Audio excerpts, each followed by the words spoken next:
राधे राधे। जय श्री कृष्णा भक्तों, भक्ति चैनल ऑफिशियल पर आप सभी का स्वागत है। विधि का विधान निश्चित है, उसे चाहकर भी कोई नहीं बदल सकता। मानव जीवन में समय, परिस्थिति और स्थान बड़ी भूमिका अदा करते हैं। कई बार जो कुछ भी घटित होता है उसी के अनुरूप परिस्थितियां बनती चली जाती है। कलयुग में एक ही चक्रवर्ती सम्राट हुए, राजा विक्रमादित्य, जिनके नाम से ही संपूर्ण भारतवर्ष में विक्रम संवत की शुरुआत हुई। विक्रमादित्य एक बहुत ही पराक्रमी, विद्वान, प्रजा पालक तथा परोपकारी राजा थे। राजा विक्रमादित्य अपनी प्रजा को अपने पुत्र के समान प्यार करते थे तथा रात्रि के समय में वे रूप बदलकर प्रजा के हालात जानने के लिए तथा कुशलता जानने के लिए नगर का भ्रमण करते थे। एक बार राजा विक्रमादित्य रूप बदलकर देर रात्रि में नगर के भ्रमण के लिए निकले। भ्रमण करते करते अमृत वेला का समय हो गया। राजा विक्रमादित्य नगर की परिक्रमा वाले मार्ग से गुजर रहे थे। मार्ग की दूसरी तरफ घना जंगल आरंभ हो जाता है। एकाएक राजा देखते हैं कि एक लकड़हारा कंधे पर कुल्हाड़ी लिए हुए जंगल में जा रहा है। लकड़ी काटने के लिए एक ऊंचे वृक्ष पर चढ़ गया है और उसी समय राजा विक्रमादित्य ने देखा कि एक भयानक भालू उसी वृक्ष की तरफ दौड़ा चला आ रहा है और उसी वृक्ष पर चढ़ने लगता है। वृक्ष पर भालू को चढ़ता देख राजा को बड़ा ही आश्चर्य होता है, क्योंकि भालू तो वृक्ष पर कभी चल नहीं सकता। उस समय नौजवान लकड़हारे ने जब भालू को अपनी ओर आते देखा तो उसके हाथ और पांव फूल गए। भय के कारण उसके हाथ से वृक्ष की टहनी छूट गई और वह धरती पर जा गिरा और मृत्यु को प्राप्त हुआ। तब भालू पेड़ से नीचे उतरा और राजा के देखते ही देखते उसने एक सुंदर लड़की का रूप धारण कर लिया और जंगल के समीप जाकर एक कुएं की मुंडेर पर बैठ गई। राजा दूर खड़े होकर यह सभी नज़ारा देख रहे थे और सोच रहे थे कि यह लड़की बना हुआ भालू अब क्या करेगा। थोड़ी ही देर में राजा के दो सिपाही जो रात्रि में गश्त पर थे उधर आ गए। इत्तेफाक से दोनों सिपाही सगे भाई थे। इनमें से छोटे भाई की नज़र कुएं पर बैठी सुंदर लड़की पर पड़ी तो वह बड़े भाई से बोला कि कितनी सुंदर लड़की है, मैं इसी से विवाह करूँगा। बड़ा भाई बोला, बड़े भाई के होते हुए छोटा भाई कैसे विवाह कर सकता है? बड़े होने के नाते सबसे पहले विवाह मैं करूँगा। तब छोटा भाई बोला, इसे पहले मैंने देखा है, इसलिए इससे विवाह तो मैं ही करूँगा। तब बड़ा भाई बोला कि हम तो व्यर्थ ही झगड़ रहे हैं, क्यों ना हम इस लड़की से ही पूछ ले। यह हम दोनों में से जिसे पसंद करेगी वही इस लड़की से विवाह कर लेगा। इस प्रकार दोनों भाई आपस में निर्णय करके लड़की के पास पहुँचे।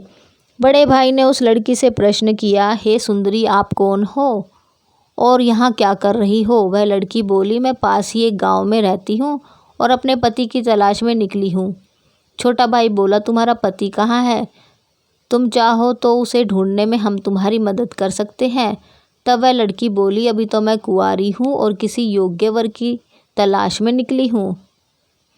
तब छोटा भाई बोला, हम दोनों भाई भी अभी कुंवारे हैं, यदि तुम चाहो तो हम में से किसी एक से विवाह कर सकती हो। लड़की बोली, मैं तुम दोनों में से एक से विवाह कर लूँगी, परंतु मेरी एक शर्त है। दोनों भाई बोले, क्या शर्त है तुम्हारी? लड़की बोली, तुम दोनों में से जो भी अधिक बहादुर होगा मैं उसी से विवाह करूँगी। इतना सुनते ही दोनों भाई स्वयं को एक दूसरे से श्रेष्ठ सिद्ध करने की इच्छा रखते हुए आपस में युद्ध लड़ने लगे। दोनों भाइयों ने अपनी अपनी तलवारें निकाली और एक दूसरे के पेट में आर पार कर दी और तड़प तड़प कर दोनों भाइयों की जान चली गई। तब वहाँ दोनों भाइयों पर जोर जोर से हंसी और उठकर एक दूसरी दिशा की तरफ चल पड़ी। विक्रमादित्य सोचने लगे कि यह लड़की एक छलावा है, अब क्या करेगी। ऐसा सोचते सोचते राजा विक्रमादित्य भी उस लड़की से थोड़ी दूरी रखते हुए उसके पीछे चलने लगे। अब सुबह का समय हो चुका था और सूर्य भगवान भी अपना पूर्ण रूप लेकर प्रकट हो चुके थे, लेकिन राजा विक्रमादित्य एक भालू के वृक्ष पर चढ़ने और फिर एक सुंदर लड़की का रूप धारण करने की विचित्र घटना को अपनी आंखों से देखकर सुध-बुध खो बैठे थे। अब उन्हें राजपाट, भूख प्यास के बारे में कुछ भी ध्यान न रहता। उनमें केवल उस रहस्यमय सुंदर लड़की के विषय में जानने की जिज्ञासा थी। अतः राजा विक्रमादित्य उस लड़की से उचित दूरी बनाकर पीछा करने लगे। पीछा करते करते वे लगभग 200 कदम आगे चलने के बाद राजा विक्रमादित्य के विस्मय की सीमा न रही, क्योंकि राजा विक्रमादित्य ने उस लड़की को भालू से एक सुंदर लड़की का रूप धारण करते हुए देखा था।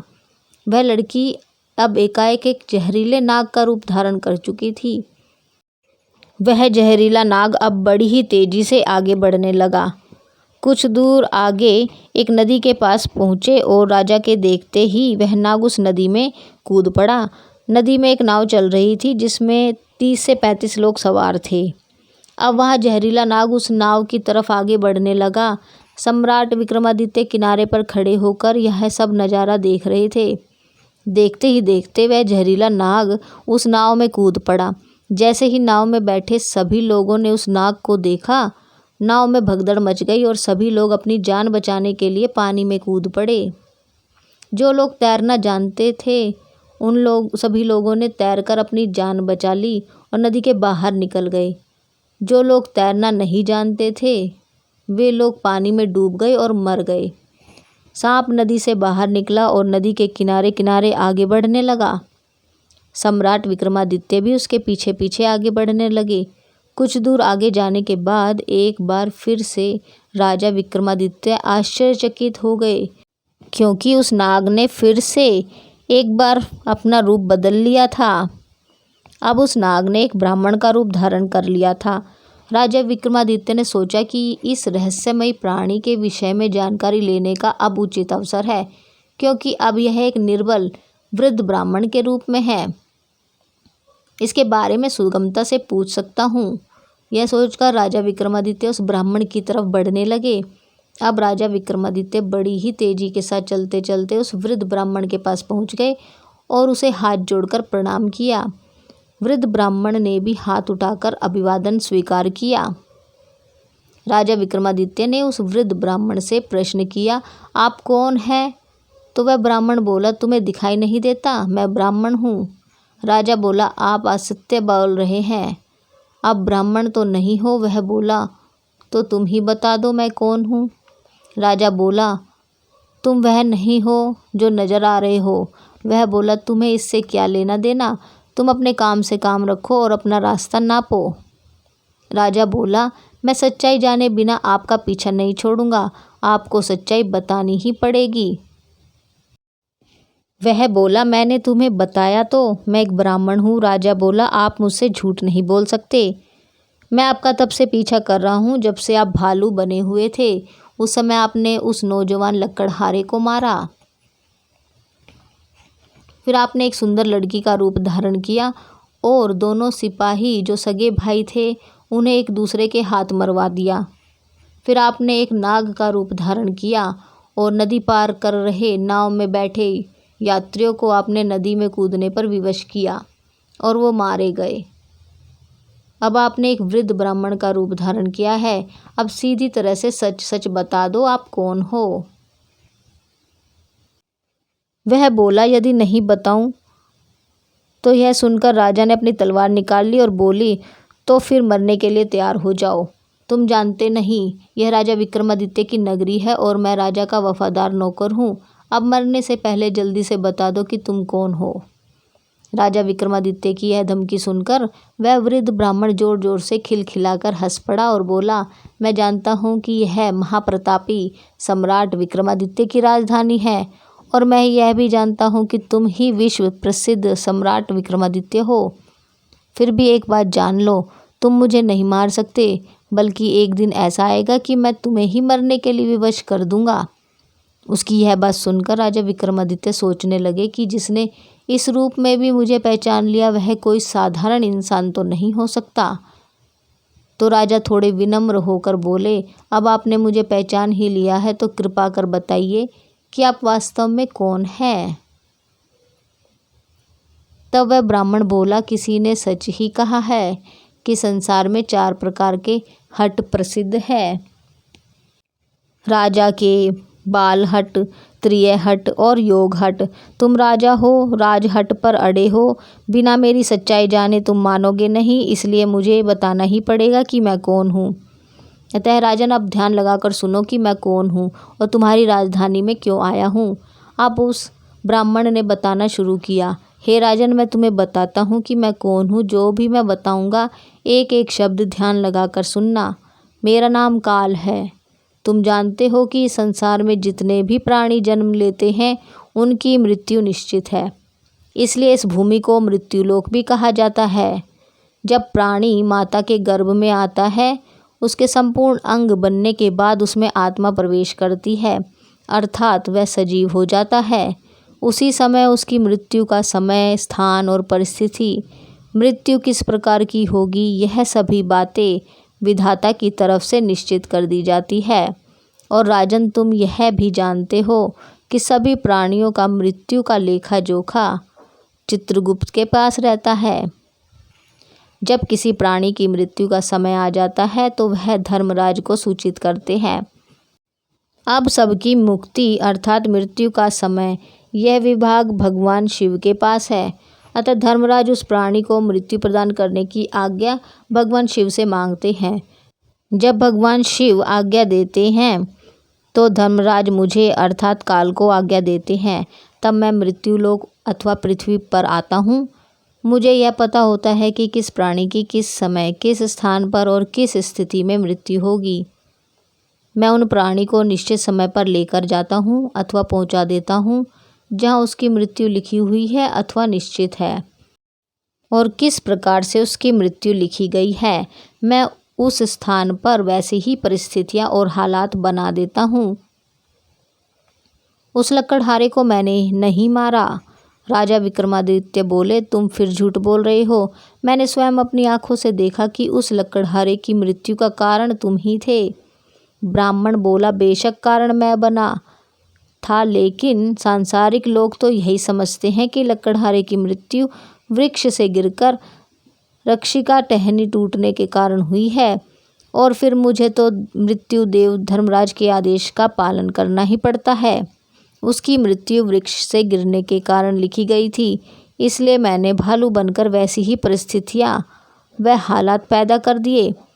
नहीं तो जरा सोचो, यदि असली भालू होता तो क्या कभी पेड़ पर चढ़ता? कदापि नहीं, परंतु वह तो मैं था और मेरे लिए कुछ भी असंभव नहीं है।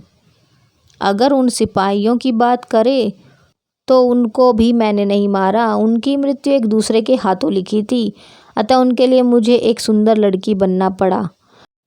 नाव में सवार लोगों की मृत्यु पानी में डूबने से लिखी थी, इसके लिए मुझे भयानक नाग का रूप धारण करना पड़ा। राजन, मुझे लगता है कि आप तो अब अच्छी तरह समझ गए होंगे कि मैं कौन हूँ और तुम्हारी नगरी में क्यों आया था, और यह भी समझ गए होंगे कि समय, स्थान और परिस्थिति की सांसारिक प्राणी के जीवन में कितनी बड़ी भूमिका होती है। विक्रमादित्य ने वृद्ध ब्राह्मण रूपी काल की बातें बड़ी ध्यान से सुनी। अब काल कहने लगे कि राजन, अब मैं चलता हूँ।